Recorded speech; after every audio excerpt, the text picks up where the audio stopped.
So it's 2019, and I guess we still doing these movies. Okay.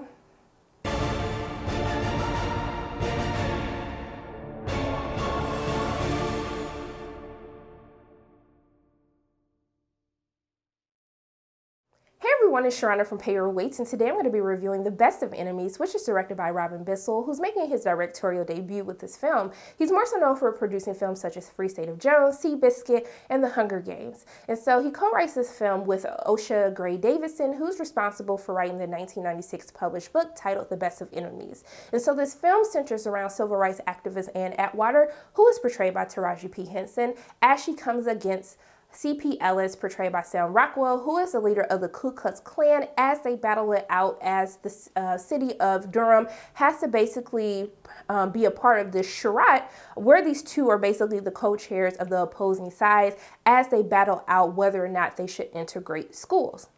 And so I'm going to go into what I liked about the film and what I didn't like about the film, and should you pay or wait to see this film in theaters. And so going into what I did like about the film, I think that there are good performances from Taraji P. Henson, who I can understand. A lot of people had issues from a casting decision to cast Taraji as Ann Atwater, but after watching clips towards the credits of the movie and kind of seeing kind of this presence that Ann has, I can actually see why Taraji was cast to portray this character. I think she brings the charisma, the attitude, the no nonsense from the looks that she has.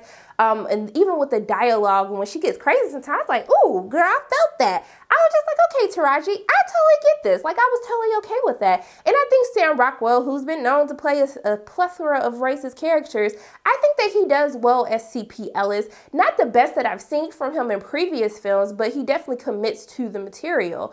But with that, I would say also too, it has the similar beats. It shows like how this person is just racist and just really violent, and how after really taking the time to get to know someone who doesn't look like him, how he kind of goes through this journey into becoming a better person. So if you guys are here for those beats, those like little just making you feel good towards the end, like, oh, I'm so happy that he's not racist no more, then this movie is probably for you. And I guess that would be a pro if that's what you're into. But I have a lot of issues with this film. First and foremost, the pacing of the film is really off. I think this film clocks in at a little over 2 hours and 15 minutes, and I felt every single minute of it as far as the pacing of the story. It takes a while before we actually get to the charade and what actually like goes into the planning and the detailing of how these events play out. It takes a long time to kind of get to that point. And once we actually get there, the film starts moving more. But I really felt every single moment leading up to that, and not in a good way how it's supposed to feel.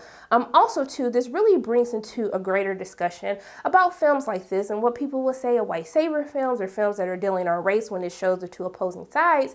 Where I felt as though with The Best of Enemies, we kind of use the story of Ann Atwater, who is the civil rights leader who really made a name for herself, even leading up to the actual discussions of integration in Durham, North Carolina. And we kind of use her story to really just propel and explore who C.P. Ellis was, even going into, you know, kind of his violent background with the Ku Klux Klan, and also to just him, you know, being racist, and even how this whole how the political spectrum plays into how they kind of use the Ku Klux Klan to really do their dirty bidding. And so the issue that I had is that this film spends a lot of time going into C.P. Ellis's backstory, giving us information about his family, you know, what he was going through, to really make us sympathize with this character. And I know that people feel as though you have to do that to make this progression of how did this racist leader of the Ku Klux Klan went to actually becoming good friends with Ann Atwater. But I feel as though that there is a way that you can do that without just totally disregarding who Ann Atwater was and all of her accomplishments